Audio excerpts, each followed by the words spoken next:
গানে গানে সাম্প্রতিক হত্যা ও সহিংসতার প্রতিবাদ জানিয়েছে বিভিন্ন সামাজিক সাংস্কৃতিক সংগঠন। ছাত্র জনতা হত্যার প্রতিবাদে ছিল প্রতিবাদী গানের মিছিল কর্মসূচি। পুলিশ বাধায় মিছিল এগোতে না পারলেও বঙ্গবন্ধু এভিনিউতে বসে প্রায় 2.5 ঘণ্টা এই কর্মসূচি পালন করে সাংস্কৃতিক কর্মীরা। 6000 mAh ব্যাটারির one and only power master Next G N73।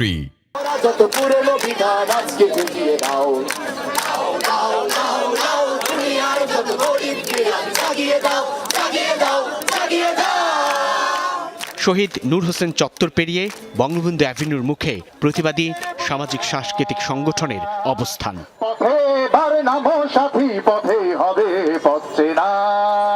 গানে গানে সাম্প্রতিক হত্যা নির্যাতনের প্রতিবাদ।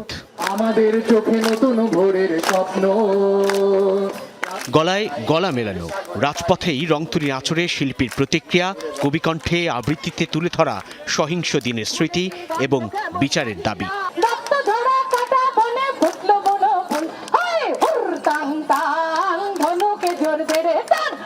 মিছিলে যোগ দিয়েছেন নাট্যকর্মী, শিক্ষক, কণ্ঠশিল্পী থেকে শিল্পের নানা শাখার সচেতনরা।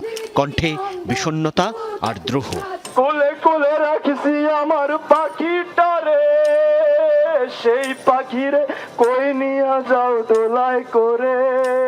এরকম চাই না যে বাংলাদেশের মানুষ চুপ করে থাকবে। এটা একটা মৃত্যু, অনেক মৃত্যুর মিছিল। প্রতিবাদ তো করতেই হবে। এতজনকে খুন করে ফেললো, এত বাচ্চা বাচ্চা ছেলে মেয়েদেরকে খুন করলো, অবিশ্বাস্য। আমার ভেতরে যে এতগুলো অনুভূতি, সেই অনুভূতিটাই ব্যক্ত করতে আসা। মানে কারো বিপক্ষে কোনো প্রতিবাদ, বিচার চাই, এগুলো থেকে অনেক আগেই আমার মন উঠে গেছে আসলে। পুলিশি ব্যারিকেডে প্রায় 2.5 ঘণ্টা ধরে চলা আয়োজন থেকে ঘোষণা করা হয় শুক্রবার প্রেস ক্লাবের সামনে থেকে শোক মিছিলের কর্মসূচি। ছাত্র ভাই বোন জনতাকে নির্বিচারে গুলি করার জন্য কি আমরা দেশটা স্বাধীন করেছিলাম? জনগণ কি এত বোকা যে আপনারা তাদেরকে ছেড়ে দেন নাই? তাদেরকে ডিবির রুমে বসিয়ে রেখে তাদের কাছ থেকে স্বীকারোক্তি দিচ্ছেন আর জনগণ বিশ্বাস করে যাবে। এর আগে দুপুর 2টায় সাংস্কৃতিক কর্মীরা জড়ো হয়ে নূর হোসেন চত্বর থেকে মিছিল নিয়ে বাহাদুর শাহ পার্ক অভিমুখে রওনা হয়, কিন্তু পুলিশি বাধায় এগুতে পারেনি এই প্রতিবাদী গানের মিছিল।